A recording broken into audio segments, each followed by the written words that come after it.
Hello hi welcome to Saji's innovations. വീടിൻ്റെ മണ്ടയ്ക്കാണോ മാങ്ങ അച്ചാർ എന്ന് ആരും ചോദിക്കരുത്. കാരണം നമ്മുടെ മാങ്ങ അച്ചാറിൻ്റെ സാധനമുള്ളത് നമ്മുടെ ടെറസിൻ്റെ മേളിലാണ്. ഞാനുള്ളത് എൻ്റെ ടെറസ് ഗാർഡനിലാണ്. കണ്ടോ, എൻ്റെ മാവും ആയി വരുന്നുണ്ട്. അതും ഉടനെ അച്ചാറിന് കണക്കാക്കി മാങ്ങ കിട്ടുമായിരിക്കും കേട്ടോ ഇവിടുന്ന്. എന്തായാലും ഇത് കണ്ടോ, അതാണ് നമ്മുടെ ലക്ഷ്യം. ഈ നാട്ടുമാങ്ങ ഇങ്ങനെ നിൽക്കുന്ന കാണുമ്പോൾ എനിക്ക് എന്തെങ്കിലുമൊക്കെ ഉണ്ടാക്കാൻ തോന്നിക്കൊണ്ടിരിക്കുക. അപ്പോൾ ഞാൻ വിചാരിച്ചു ഇന്നൊരു അച്ചാർ ഉണ്ടാക്കാം, ഒരു അടിപൊളി വെറൈറ്റി അച്ചാർ നമ്മൾ ഉണ്ടാക്കുന്നത്. അപ്പോൾ അതിനുവേണ്ടി മാങ്ങ എടുക്കാനാണ് വന്നിരിക്കണം. അപ്പോൾ ആദ്യം മാങ്ങ എടുത്തിട്ട് അച്ചാറിലേക്ക് കിടക്കാം.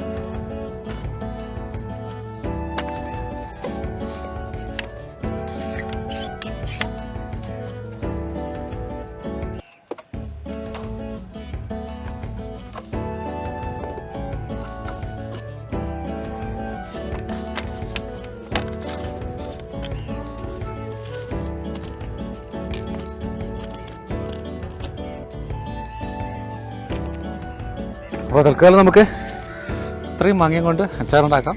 ചെറിയ മാങ്ങയാണ്, പക്ഷേ വെറൈറ്റി അച്ചാർ നമ്മൾ ഉണ്ടാക്കാൻ പോണേ. താഴെ പോയിട്ട് നോക്കാം. അപ്പോൾ നമ്മുടെ പച്ചമാങ്ങ കൊണ്ടുള്ള ഇത്തവണത്തെ മൂന്നാമത്തെ ഐറ്റത്തിലേക്ക് നമ്മൾ കിടക്കുകയാണ്. ദേ ഞാൻ മാങ്ങയെല്ലാം കഴുകി വൃത്തിയാക്കി കൊണ്ടുവച്ചിട്ട് നന്നായിട്ട് കഴുകിയിട്ടുണ്ട്. ചെയ്യേണ്ടത് ഇത് നന്നായിട്ടൊന്ന് തുടച്ചെടുക്കുക കേട്ടോ. അല്പം പോലും നനവില്ലാതെ തുടച്ചിട്ട് ഈ ഫാനിൻ്റെ ചുവട്ടിൽ നമ്മൾ കുറേ സമയമായിട്ട് വെച്ച് കൊടുക്കുക കേട്ടോ. എപ്പോഴും അച്ചാറുണ്ടാക്കുമ്പോൾ നാടൻ മാങ്ങ തന്നെ ഉപയോഗിക്കുക കേട്ടോ. ഇത് ശരിക്കും ഒരു ഡിഫറെൻറ്റ് രീതിയിൽ നമ്മൾ ഉണ്ടാക്കാൻ പോകുന്നത്. സോ വീഡിയോ സ്കിപ്പ് ചെയ്യാതെ ലാസ്റ്റ് വരെ തന്നെ കാണുക കേട്ടോ. അപ്പോൾ നമ്മളെല്ലാം നന്നായിട്ടൊന്ന് തുടച്ചെടുത്തിട്ടുണ്ട്. ഇനി ഇത് ഫാനിൻ്റെ ചുവട്ടിൽ ഒരു 10 മിനിറ്റ് ഇങ്ങനെ ഇരിക്കട്ടെ. 10 മിനിറ്റ് ഒന്ന് നന്നായിട്ട് ഡ്രൈ ആയതിനു ശേഷം നമുക്ക് ബാക്കി കാര്യങ്ങളിലേക്ക് കിടക്കാം. അപ്പോൾ നമ്മുടെ മാങ്ങയെല്ലാം അതിൽ നിന്ന് ഡ്രൈ ആക്കി ഇടുന്നൊരു ബൗളിലേക്ക് മാറ്റി വെച്ചിട്ടുണ്ട്. നമുക്ക് ഓരോന്നായിട്ട് കട്ട് ചെയ്യണം. അച്ചാറുണ്ടാക്കാൻ ശരിക്കും മാങ്ങയുടെ തൊലി കളയേണ്ട ആവശ്യമില്ല. ഇങ്ങനെ വെച്ച് തന്നെ ചെയ്യാം. നമുക്ക് ചുവടുന്ന് കഴിഞ്ഞ ശേഷം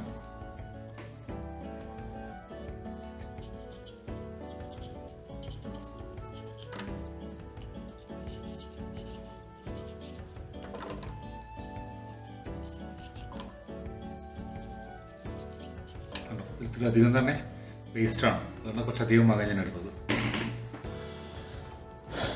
യെസ്, ശബദേ ഇത്രയും മാങ്ങ നമുക്ക് കിട്ടിയിരിക്കുന്നത്. നമുക്കിതിന് കഷ്ണങ്ങളാക്കണം കേട്ടോ.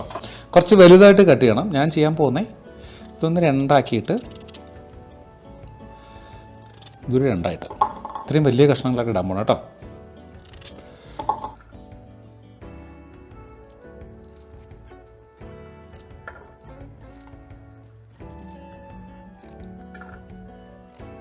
അപ്പോൾ നമ്മളിത് 1 കിലോ കണക്കാക്കിയിട്ട് മാങ്ങയുടെ കഷ്ണങ്ങൾ എടുത്ത് വെച്ചിട്ടുണ്ട്. എല്ലാം ഞാൻ കട്ട് ചെയ്ത് കൊണ്ടുവച്ചിട്ടുണ്ട്. കണ്ടോ, ഇത് നമ്മൾ ചെയ്യാൻ പോകുന്ന വെച്ചാൽ വലിയ കുറച്ച് ഇൻഗ്രീഡിയൻസ് ആദ്യം ആഡ് ചെയ്ത് കൊടുക്കുക. ഒരു 2 ടേബിൾ സ്പൂൺ കണക്കായി ഉപ്പ് ഞാൻ ആഡ് ചെയ്തിട്ടുണ്ട്. ഒരു 2 table spoon Kashmiri chilli powder add ചെയ്യുന്നുണ്ട്. ഞാൻ ഒന്ന് ചൂടാക്കി എടുത്തിട്ടുണ്ട്. 1 ടേബിൾ സ്പൂൺ മഞ്ഞൾപ്പൊടി ആഡ് ചെയ്ത് കൊടുക്കുന്നുണ്ട്. എന്നിട്ട് ഇതിനെ നന്നായിട്ടൊന്ന് മിക്സ് ചെയ്ത് കൊടുക്കുക കേട്ടോ. കൈയിട്ടൊന്നും ചെയ്യരുത്, നല്ല ഡ്രൈ ആയിട്ടുള്ള സ്പൂൺ കൊണ്ട് തന്നെ ചെയ്യുക കേട്ടോ. നന്നായിട്ട് മിക്സ് ആയിട്ടുണ്ട്. ഇനി നമ്മൾ ചെയ്യേണ്ടത് ഇതിന് ഒരു 3 മണിക്കൂർ സമയം ഒന്ന് അടച്ചങ്ങനെ തന്നെ വെക്കുക. അപ്പോൾ അതിനുശേഷം നമ്മൾ എന്താ ചെയ്യാൻ വേണ്ടി നോക്കാം. നമ്മൾ നമ്മുടെ മാങ്ങാച്ചാറിൻ്റെ അടുത്ത സ്റ്റേജിലേക്ക് കിടക്കുകയാണ്. അതായത് നമ്മൾ ദേ ഉപ്പിലും മുളക് പൊടിയിലും ഇട്ട് വെച്ചിട്ട് ഏകദേശം 3 മണിക്കൂറായി. നന്നായിട്ട് മുളകും മഞ്ഞളും ഉപ്പും ഒക്കെ പിടിച്ചിരിപ്പുണ്ട് കേട്ടോ. നല്ലൊരു മണം വരുന്നുണ്ട് കേട്ടോ.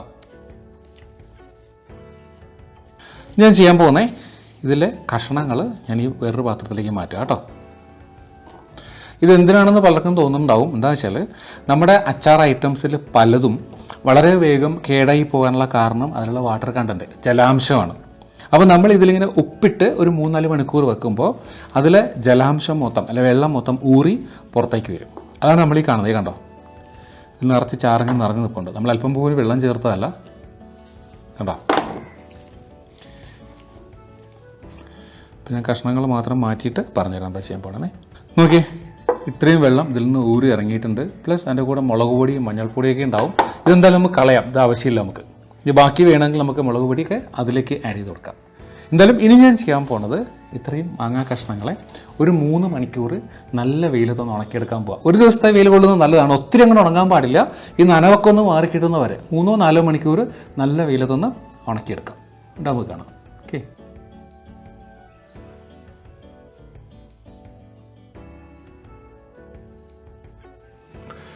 അപ്പോൾ നമ്മളിത് അച്ചാറിൻ്റെ അവസാന പരിപാടികൾക്ക് വേണ്ടി നമ്മുടെ കിച്ചണിലേക്ക് എത്തിയിരിക്കുകയാണ്. ഇത് ഞാൻ നമ്മുടെ മാങ്ങ കണ്ടോ ഒരു 3 മണിക്കൂറോളം നല്ല വെയിൽ കൊള്ളിച്ചിട്ടുണ്ട്. നല്ല ഡ്രൈ ആയിട്ടുണ്ട്, ഒട്ടും നനവില്ല കേട്ടോ. ഇതിങ്ങനെ തന്നെ അതിൻ്റെ ഒരു പ്രത്യേക ടേസ്റ്റ് ആട്ടോ. ഞാനിപ്പോൾ ഓൾറെഡി കുറേ അടുത്ത് കഴിച്ചു കഴിഞ്ഞു. അപ്പോൾ അത് നമുക്കിതിനുള്ള മസാല പൊടികളൊക്കെ ഒന്ന് ഉണ്ടാക്കിയെടുക്കണം. എന്തൊക്കെയാണെന്ന് നോക്കാം. ഞാനൊരു ചെറിയൊരു പാൻ അടുപ്പത്തേക്ക് വെക്കുകയാണ് കേട്ടോ. തീ ഏറ്റവും ലോ ആക്കി കൊടുക്കും കേട്ടോ. ഫ്ലെയിം ഏറ്റവും ലോ ആക്കിയിട്ട് കുഞ്ഞ് പാൻ വെച്ച് കൊടുക്കുകയാണേ. ഇത്രയും ഐറ്റംസ് ഞാൻ എടുത്തിരിക്കുന്നത്. ഒരു ടേബിൾ സ്പൂൺ ഉലുവ എടുത്തിട്ടുണ്ട്. ഒരു 4 ടേബിൾ സ്പൂൺ ചതച്ച മുളകാണ് ഞാൻ എടുത്തിരിക്കുന്നത് കേട്ടോ. നിങ്ങൾക്ക് ചതച്ച മുളക് കിട്ടിയില്ല എങ്കിൽ സാധാ വറ്റൽ മുളക് ഒന്ന് ചൂടാക്കിയിട്ട് ചതച്ചെടുത്താൽ മതി കേട്ടോ. ഇത് 2 ടേബിൾ സ്പൂൺ കടുക് എടുത്തിട്ടുണ്ട്.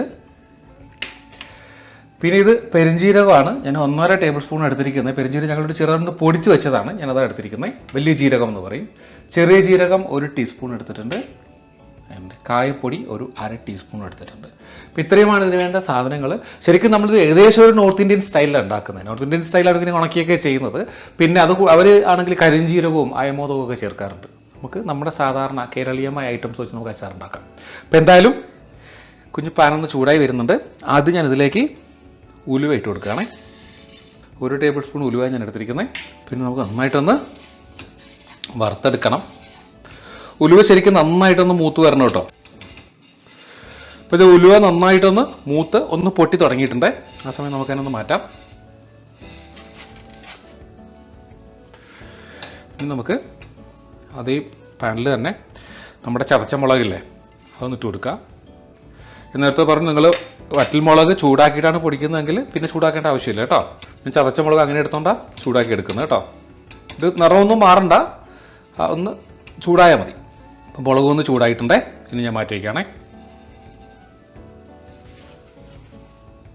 ഇനി ബാക്കിയുള്ളത് പെരുംജീരകമുണ്ട്, ചെറിയ ജീരകമുണ്ട്, പിന്നെ കടുക്. ഇത് 3ഉം കൂടെ ഒരുമിച്ചിട്ട് ചൂടാക്കിയാൽ മതി കേട്ടോ.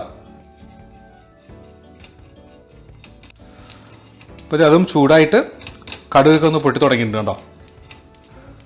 അപ്പോൾ ഞാൻ ഫ്ലെയിം ഓഫ് ചെയ്ത് കൊടുക്കുകയാണ്. അപ്പോൾ നമ്മുടെ മസാല ഐറ്റംസ് എല്ലാമായി. ഇനി ഇതിനൊന്ന് മിക്സിക്ക് പൊടിച്ചെടുക്കണം. പൊടിച്ചെടുത്ത് നമുക്ക് വീണ്ടും കാണാം. ഓക്കെ. അപ്പോൾ നമ്മളിനി നമ്മുടെ അച്ചാറിൻ്റെ ഫൈനൽ മിക്സിങ്ങിലേക്ക് കിടക്കുകയാണ്. അതൊരു പാൻ അടുപ്പത്ത് വെച്ച് ചൂടായിരിപ്പുണ്ട്. ഇതിലേക്ക് ഞാനൊരു 1/2 കപ്പ് നല്ലെണ്ണയിൽ അച്ചാറുണ്ടാക്കുന്നത് എപ്പോഴും നല്ലത്. നല്ലെണ്ണ എന്നും എള്ളെണ്ണ എന്നും പറയും, എല്ലാം ഒന്ന് തന്നെ കേട്ടോ. നോർത്ത് ഇന്ത്യൻ സ്റ്റൈലാണെങ്കിൽ കടുകെണ്ണ ഉപയോഗിക്കുക. കടുകെണ്ണ ടേസ്റ്റ് നമുക്ക് ഇഷ്ടാവില്ല അധികം. നല്ലെണ്ണ എപ്പോഴും നല്ലതാണ് അച്ചാറിന്. സോ അതൊന്ന് ചൂടായി വരട്ടെ കേട്ടോ. അപ്പോൾ നല്ലെണ്ണ ഒന്ന് തിളച്ച് വന്നിട്ടുണ്ട്. നമ്മളിലേക്ക് കുറച്ച് വെളുത്തുള്ളി കേട്ടോ. ഒരു 5-6 അല്ലി ഞാൻ എടുത്തിട്ടുണ്ട്. മസ്റ്റല്ല, പക്ഷേ പ്രത്യേക ടേസ്റ്റാണ്. ഒത്തിരി അധികമായിട്ട് കേട്ടോ. വെളുത്തുള്ളി കുറച്ച് മതിയേ.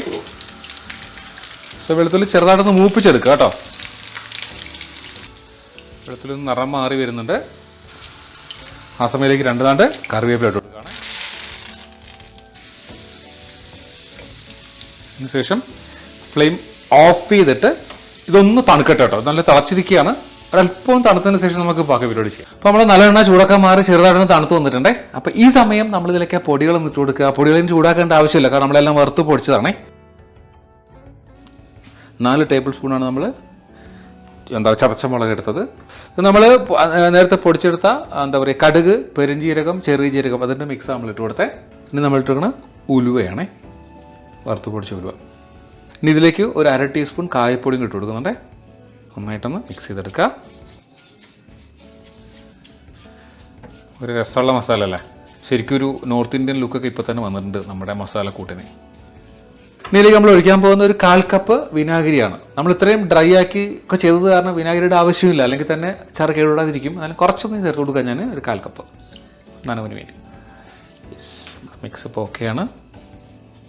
ഒരല്പം ഉപ്പും കൂടി ഇട്ട് കൊടുക്കും. ഉപ്പ് നമ്മൾ നേരത്തെ മാങ്ങയിൽ ചേർത്തിട്ടുണ്ട്. എന്നിട്ട് അല്പം ഉപ്പും കൂടി ഇട്ട് കൊടുക്കുകയാണ്. എപ്പോഴും അച്ചാറിന് ഉപ്പ് ഒരല്പം മുന്നിട്ട് നിൽക്കണം കേട്ടോ. ഇനി നമ്മളിതിലേക്ക് നമ്മൾ നേരത്തെ ഉണക്കി വെച്ച മാങ്ങയിലെ അതിട്ട് കൊടുക്കട്ടെ.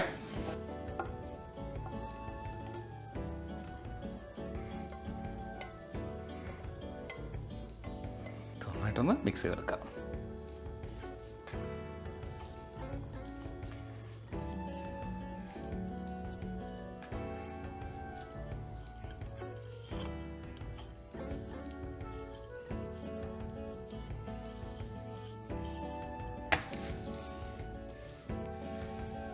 അപ്പോൾ ഞാനിപ്പോൾ ഇത് നന്നായിട്ട് മിക്സ് ചെയ്തെടുത്തിട്ടുണ്ട്.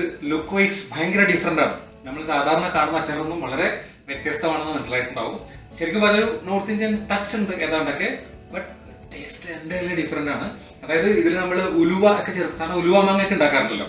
ചുരുക്കത്തിൽ പറഞ്ഞാൽ എല്ലാം കൊണ്ടും ഈ അച്ചാർ അടിപൊളിയാണ്. ഒരു പ്രാവശ്യമെങ്കിലും ട്രൈ ചെയ്ത് നോക്കാം. പിന്നെ വേറൊരു കാര്യം, ഒരു 2 ദിവസമെങ്കിലും അച്ചാറിനെ പുറത്ത് ദിവസം സെറ്റാക്കാം. സെറ്റാക്കിയിട്ട് എല്ലാം മസാലയൊക്കെ ഒന്ന് പിടിച്ചതിന് ശേഷം മാത്രം ഒരു എയർ ടൈറ്റ് ബോട്ടിലേക്ക് മാറ്റി ഒന്ന് സൂക്ഷിക്കുക. ഇനി വേണമെങ്കിൽ ഫ്രിഡ്ജിൽ വേണമെങ്കിൽ ഫ്രിഡ്ജിലും സൂക്ഷിക്കാം. എന്തായാലും ഈ ഒരു ഡിഫറെന്റ് അച്ചാർ എത്ര കാലം വേണമെങ്കിലും കേടുകൂടാതെ ഇരുന്നോളൂ കേട്ടോ. റെസിപ്പി എല്ലാവർക്കും ഇഷ്ടമായി എന്ന് ഞാൻ കരുതുന്നു. ഇഷ്ടമായെങ്കിൽ ഇതുവരെ എൻ്റെ ചാനൽ സബ്സ്ക്രൈബ് ചെയ്തിട്ടില്ലെങ്കിൽ സബ്സ്ക്രൈബ് ചെയ്യുക, ലൈക്ക് ചെയ്യുക, ഷെയർ ചെയ്യുക. സോ മറ്റൊരു വീഡിയോ ആയിട്ട് വീണ്ടും കാണുന്നവരെ ബൈ ഫ്രം സർവീസ്.